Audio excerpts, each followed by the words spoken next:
하겠습니다. 마가복음 1장 14절로 20절입니다. 신약성경 53페이지 말씀입니다.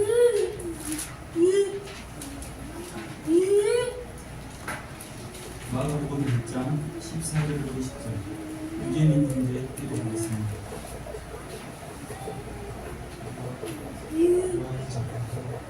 예수께서 갈릴리에 오셔서 하나님의 복을 전파하여 이르시되 때가 찼고 하나님의 나라가 가까이 왔으니 회개하고 복음을 믿으라 하시더라. 갈릴리 해변으로 지나가시다가 시몬과 그 형제 안드레가 바다에 그것을 보시니 그들은 어부라. 예수께서 이르시되 나를 따라오라. 내가 너희로 사람을 만들어 누가 되게 하리라 하시니 곧 그물을 빌려두고 따르니라. 조금 더 드시다가 스베데의 아들 야고보와 그 형제 요한을 보시니 그들도 배에 있어 그물을 드는데 곧 들으시니 그 아버지 스베데는 큰 그와 함께 배에 옆구리에 두고 예수님을 따라간다. 찬송가 440장 찬송합니다.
주시니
거룩하신 하나님 감사합니다. 하나님께서 우리를 예배로 인도하시고 이렇게 하나님을 예배하며 또 하나님의 말씀을 들을 수 있는 은혜 주셔서 감사합니다. 이 시간에 우리 마음 열어 하나님의 말씀을 듣게 하시고 그 말씀의 뜻을 깨달아 알고 하나님의 그 말씀에 순종하는 데 적극적이며 부족함 없도록 주께서 인도하여 주셔서 예수님 이름으로 기도합니다. 아멘. 오늘 마가복음의 이 말씀을 통해서 복음으로의 부르심이라는 제목으로 말씀을 증거하겠습니다. 지난 설교 시간에도 말했듯이 AD 14년에 로마 대화재가 있었죠. 이렇게 로마 도시는 불타고 거의 절반 이상이 불탔다고 해요. 삶의 터전을 잃어버린 수많은 사람들은 그 책임을 그때 당시 황제였던 네로에게 묻게 됩니다. 그리고 네로는 자신의 정치적인 입지가 좁아지자 그 상황을 타개하기 위해서 희생양을 찾게 되는데 그 희생양으로 기독교인들을 뽑죠. 결국 로마 대화재의 책임을 기독교인들, 그리스도인들에게 묻게 되고 그리고 그리스도인들은 그때부터 본격적인 박해를 받게 됩니다. 그러한 고난의 시기를 살아가는 로마 교회의 성도들에게 마가 요한은 예수님을 소개하면서 이렇게 마가복음을 기록을 하게 됩니다. 그 예수님의 모습은 종으로 오신 예수님, 고난받으신 예수님, 그런 예수님을 부각을 시키시죠. 지난주에 봤던 12절, 13절에 보면은 예수님은 광야에서 40일 동안 줄이시고 사탄에게 시험을 받으시고 그리고 사나운 들짐승들의 위협 앞에 놓이셨습니다. 똑같은 광야 40일의 기록이지만은 마태복음이나 누가복음에서는 마귀를 물리치기도 하는 그런 예수님의 승리의 모습이 기록되어 있습니다. 그러나 마가복음은 그런 기록은 없고 오직 시험받고 고난받는 모습만 있죠. 하나님의 아들이신 예수님이 우리와 똑같이 낮아지시고 고난당하셨다. 그런 내용을 마가 요한은 마가복음에서 강조를 하고 있는 것이죠. 이러한 관점 때문에 마가복음에는 다른 복음서에는 있는 내용이 마가복음에는 없는 게 많이 있습니다. 가령 마태복음을 보면은 예수님의 탄생 기사가 있죠. 동방 박사들이 찾아와서 예수님께 경배하는 그런 장면이 있습니다. 왕이신 예수님께 걸맞는 장면이지 않나 싶습니다. 누가복음 역시 첫 부분부터 마리아가 찬송하고 사가랴가 찬송하고 천사들이 하늘에서 찬송하고 목자들이 찾아와서 아기 예수님을 보고 하나님께 경배하는 등 계속해서 마치 축제가 벌어지는 듯한 그런 떠들썩한 분위기가 이어집니다. 그러나 마가복음은 우리가 보시듯이 예수님께서 세례를 받자마자 곧바로 마귀에게 시험을 받으시고 또 세례 요한은 잡히고 그런 모습들 몹시 암울한 상황으로 시작을 합니다. 마치 로마 교회 성도들의 모습을 투영이라 보듯이 예수님도 고난받고 이렇게 예수님께 세례를 베풀었던 세례 요한도 고난을 받았다라는 것을 보여주는 거죠. 로마 교회 성도들은 이러한 그 모습들을 읽으면서 예수님과 세례 요한의 고난받는 모습을 읽으면서 우리만 고난받는 것이 아니구나, 예수님도 세례 요한도 고난을 당하셨구나, 그런 것들을 생각을 하게 되는 거죠. 그렇게 오늘 본문, 우리가 읽은 오늘 본문 14절에서는 요한이 잡힌 후라는 표현으로 시작을 합니다. 요한이 잡힌 후. 그런데 지금 13절과 14절 사이에는 대략 한 8개월 정도의 시간 차이가 있습니다. 그 8개월의 내용은 요한복음에만 기록되어 있는데, 그러니까 요한복음에 보면은 그 사이 내용이 어떤 게 있냐면 나다나엘과 대화를 하시죠. 네가 모아가 남았을 때 내가 너를 봤다, 그런 내용이라든가 가나 혼인잔치 물로 포도주를 마신 사건이 기록되어 있고, 또 6월절에 예수님께서 성전에 가셔서 성전에서 장수하는 사람들을 다 내쫓으시는 그런 성전 정결 사건, 성전 정화 사건, 그런 내용들이 기록되어 있습니다.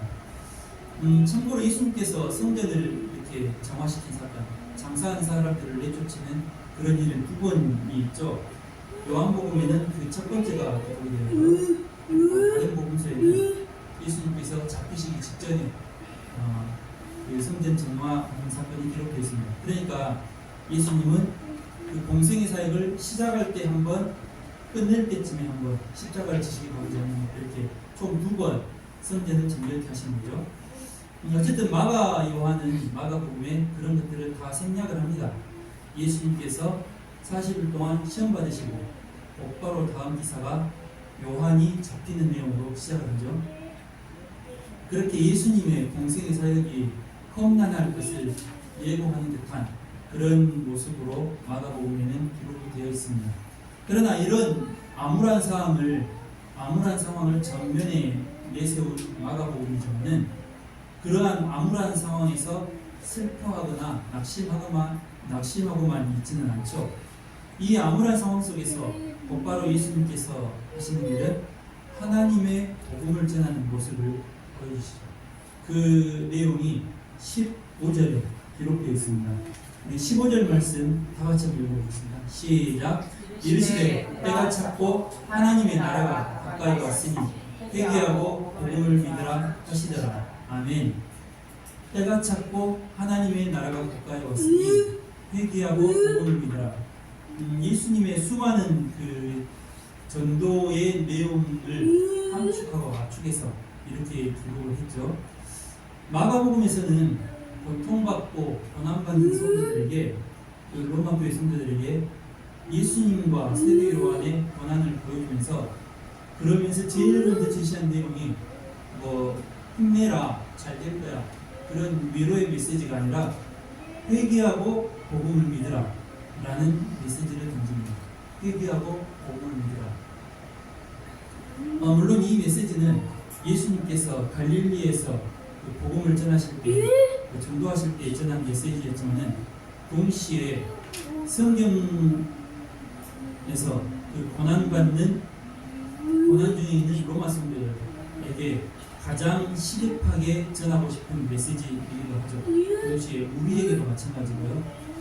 예수님도 세례 요한도 우리처럼 고난을 당했다 하는 점에서는 위로가 됐겠지만, 그럼에도 불구하고 가장 직접적으로 먼저 전하는 메시지는 복음이었다는 것입니다.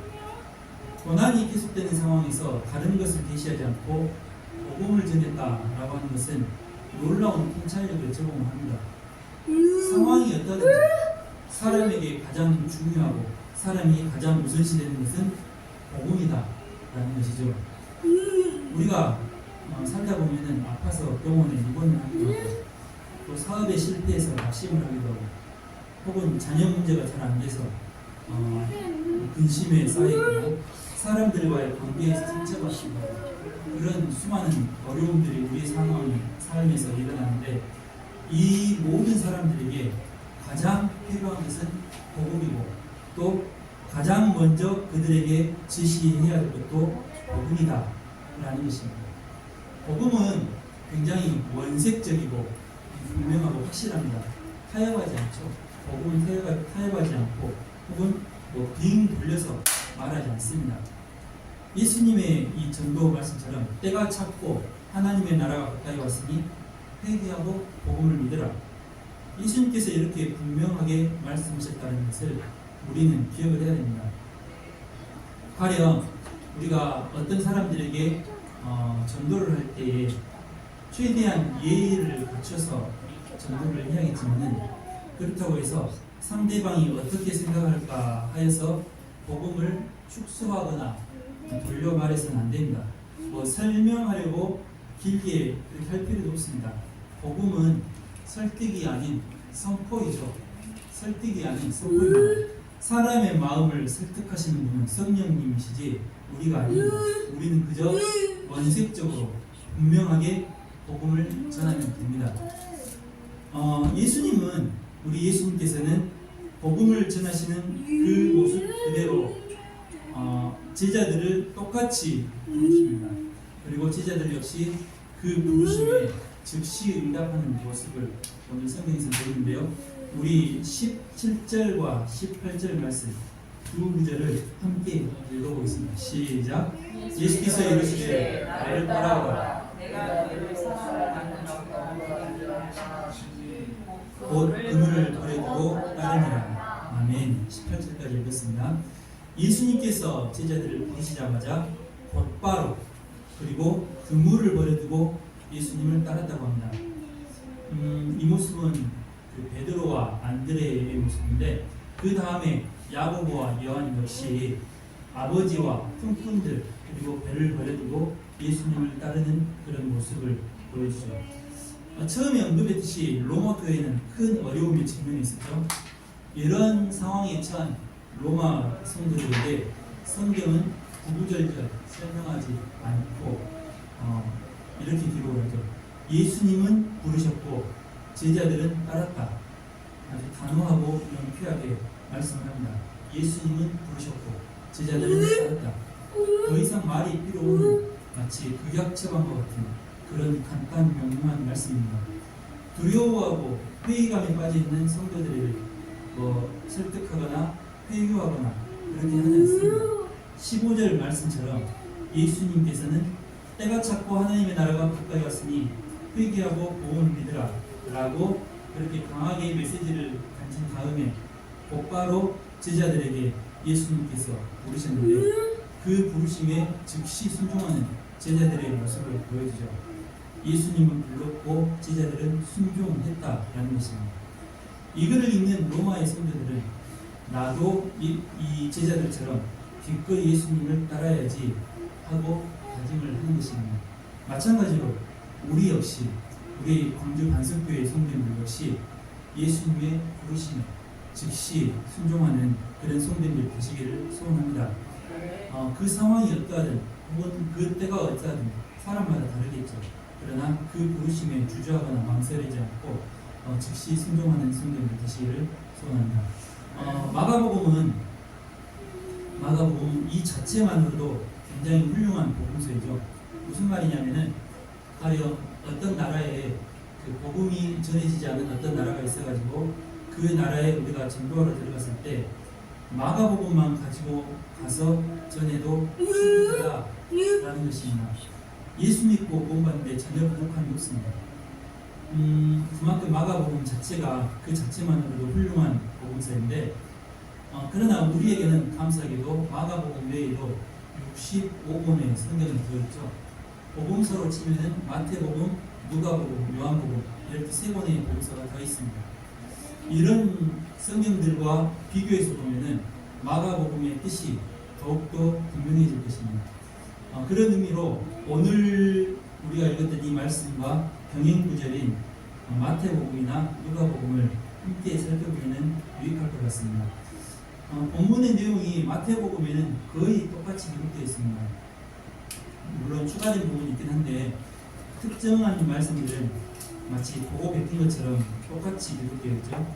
그런데 누가복음은 조금 다릅니다. 누가복음 5장 1절부터 11절 말씀을 기니까 제가 한번 읽어보겠습니다. 누가복음 5장 1절부터 11절 말씀 제가 한번 읽어보겠습니다. 무리가 몰려와서 하나님의 말씀을 들을새 예수는 게네사렛 호숫가에 서서 호숫가에 배 2척이 있는 것을 보시니 어부들은 배에서 나와서 그물을 쓰는지라. 예수께서 한 배에 오시니 그 배는 시몬의 배라. 육지에서 조금 떼기를 청하시고 앉으사 배에서 무리를 가르치시더니 말씀을 마치시고 시몬에게 이르시되 깊은 데로 가서 그물을 내려 고기를 잡으라. 시몬이 대답하여 이르되 선생님 우리들이 밤이 새도록 수고하였으되 잡은 것이 없지만은 말씀에 의지하여 내가 그물을 내리리이다 하고 그렇게 하니 고기를 잡은 것이 심이 많아 그물이 찢어지는지라. 이에 다른 배에 있는 동무들에게 손짓하여 와서 도와달라 하니 그들이 와서 2배 채움에 잠기게 되었더라.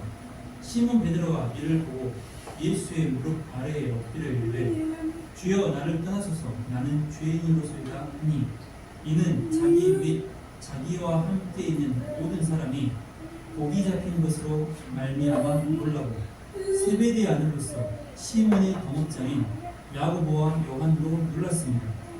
예수께서 시몬에게 이르시되 무서워하지 말라. 이제 후로는 내가 사람을 취하리라 하시니 그들이 배들을 육지의 계로 모든 것을 버리고 예수를 따르니라. 아멘. 아멘. 이 누가복음의 말씀은 우리가 읽은 마가복음의 내용과 다른 것 같지만은 마가복음에서 읽은 그 본문과 같은 내용입니다. 방금 누가복음 읽은 이 내용에서는 제자들이 예수님을 따를 만한 근거를 말씀을 하죠. 그러니까 예수님께서 설교를 하실 때 그 설교를 옆에서 듣고 있었고 그 설교에 은혜를 받았다. 그런 다음에 예수님께서 깊은 곳에 가서 그물을 내려라 라고 하시니까 말씀에 의지해서 순종하겠습니다 라고 하고 말씀대로 이렇게 순종을 하죠. 그러니까 그물이 찢어지고 배가 잠길 정도로 많은 물고기를 잡습니다.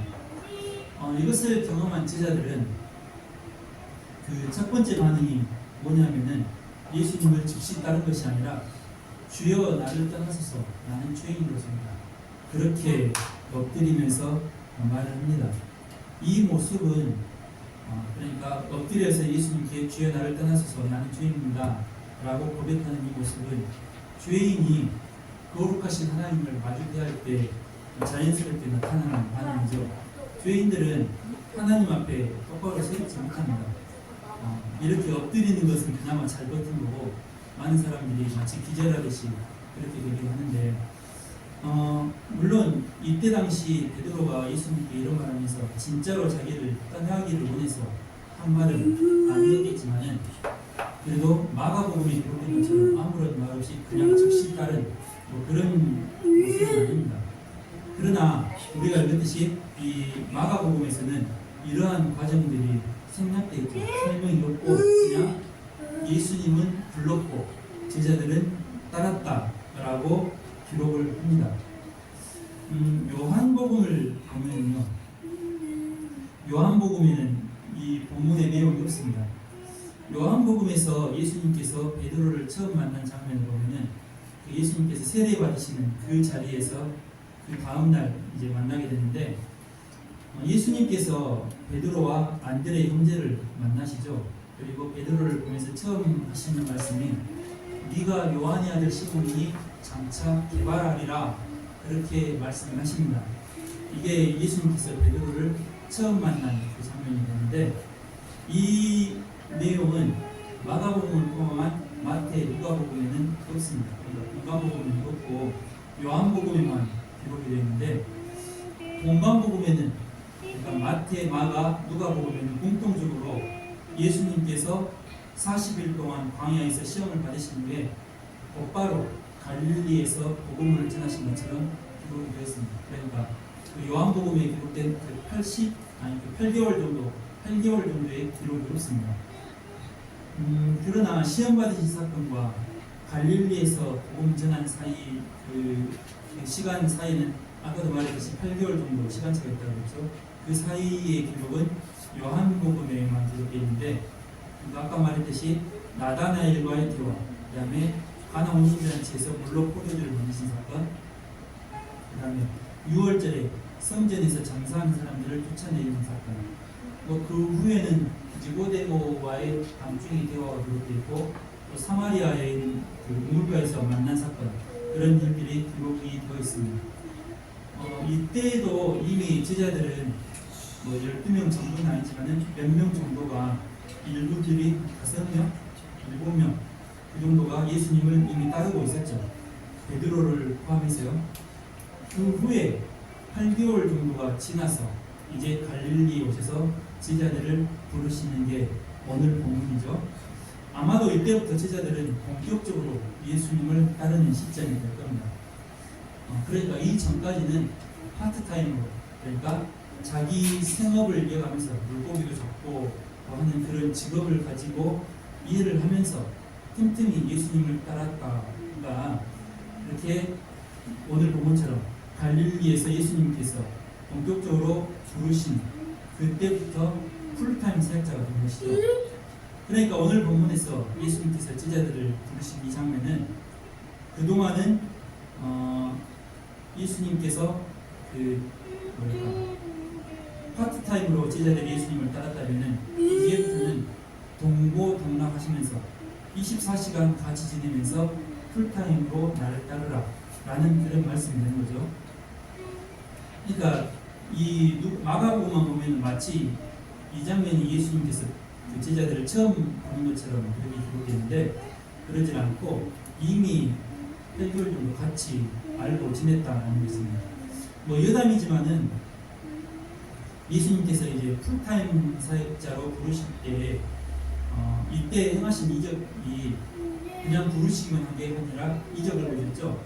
배가 잠길 만큼 많은 물고기를 잡는 그런 이적을 보시는데, 자, 이런 내용의 이적을 보신 것은 이제부터 너희가 할 일은 먹고 사는 것이 문제가 아니다 라는 것을 보여주시는 것이죠.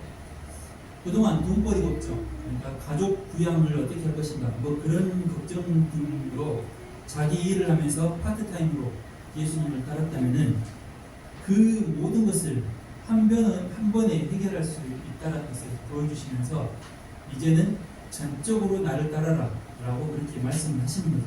어쨌든 그런데 마가복음은 그러한 내용들을 싹 다 배제를 하고 이렇게 요한복음이 기록된 8개월간의 기록들도 싹 다 빼버리고 의도적으로 빼버리는데, 또한 누가복음처럼 이렇게 그 배가 잠길 만큼 물고기가 많이 잡혔다라는 그런 구체적인 내용도 싹 다 생략을 합니다. 단지 예수님께서 부르시니까 제자들이 즉시 순종했다라는 것을 간략하게 기록을 하죠. 이로 보면은 마가복음의 의도가 더욱더 분명해집니다. 아까로 말했듯이 극약 처방이죠. 임박한 환란 가운데 서 있는 성도들에게 구구절절 설명하지 않고 단도직입적으로 복음을 제시하면서 그 복음에 즉시 순종할 것을 요구를 하는 것입니다. 성경은 순종에 대해서 굉장히 놀라운 말씀을 하는데요. 요한복음 3장 36절에 이렇게 기록되어 있습니다. 요한복음 3장 36절. 우리 다 같이 한번 읽어보겠습니다. 시작. 아들을 믿는 자에게는 영생이 있고 아들에게 순종하지 아니하는 자는 영생을 보지 못하고 도리어 하나님의 진노가 그 위에 올려 있느니라. 아멘. 저기 보면은 아들을 믿는 자라고 표현되어 있고 아들에게 순종하지 않는 자 이렇게 표현되어 있죠. 그러니까 믿는 것과 순종하는 것을 같은 상상에 놓고 있습니다. 원래 믿는 것과 순종하는 것은 그 내용상 다른 말이지만은 예수님을 믿는 사람에게는 그 마음에 순종의 씨가 있어서 궁극적으로는 예수님을 믿게 되면은 순종하는 방향으로 나아가게 되어 있죠. 그러니까 예수님을 믿는 사람은 예수님께 순종을 하게 되고 반대로 예수님을 순종하지 않는 사람은 사실은 예수님을 믿는 사람이 아니다 라는 것입니다. 그러니까 우리가 뭐 믿음이냐 행함이냐 그런 것들을 놓고 싸우는 경우가 있는데, 그래서 놓고 싸울 필요가 없다는 것이죠. 행함으로 구원을 받는 것은 아니지만은 믿는 사람은 행하게 되어 있죠. 믿는 사람은 순종하게 되어 있습니다. 나는 믿기만 하고 순종은 나중에 하겠다, 뭐 이런 것은 없습니다. 믿는 것은 순종하는 것입니다. 예수님을 믿기는 하지만은 예수님을 따르는 것은 나중에 중직자가 된 후에 하겠습니다, 이런 것 없습니다. 이런 것 없죠. 예수님을 믿는 것은 예수님을 따르는 것이고 예수님을 따르지 않는 사람은 예수님을 믿지 않는 사람입니다. 그게 성경에서 말씀하시는 것이죠. 성경은 신자, 믿는 사람과 제자, 다른 사람을 구별하지 않습니다. 무슨 제자 훈련을 받아야지만 제자가 되고 그런 것이 아니에요.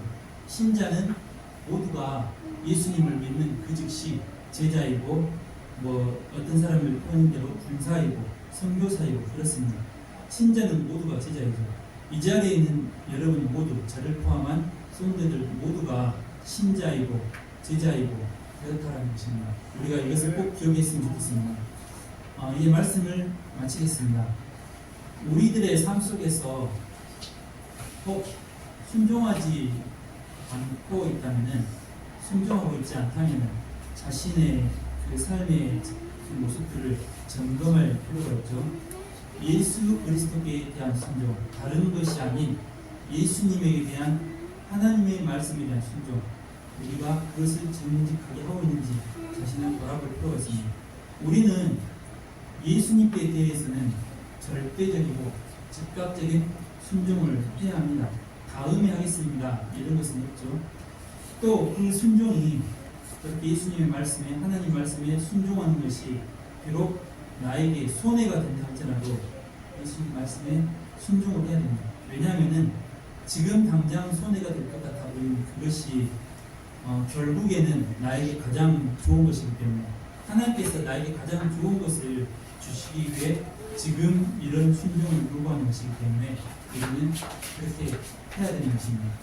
이처럼 하나님의 말씀, 바로 예수 그리스도께 순종함으로써 하나님께서 기뻐하시는 거룩한 성도로 살아가시는 복된 성도들이 되시기를 축복합니다. 기도하겠습니다. 거룩하신 하나님 감사합니다.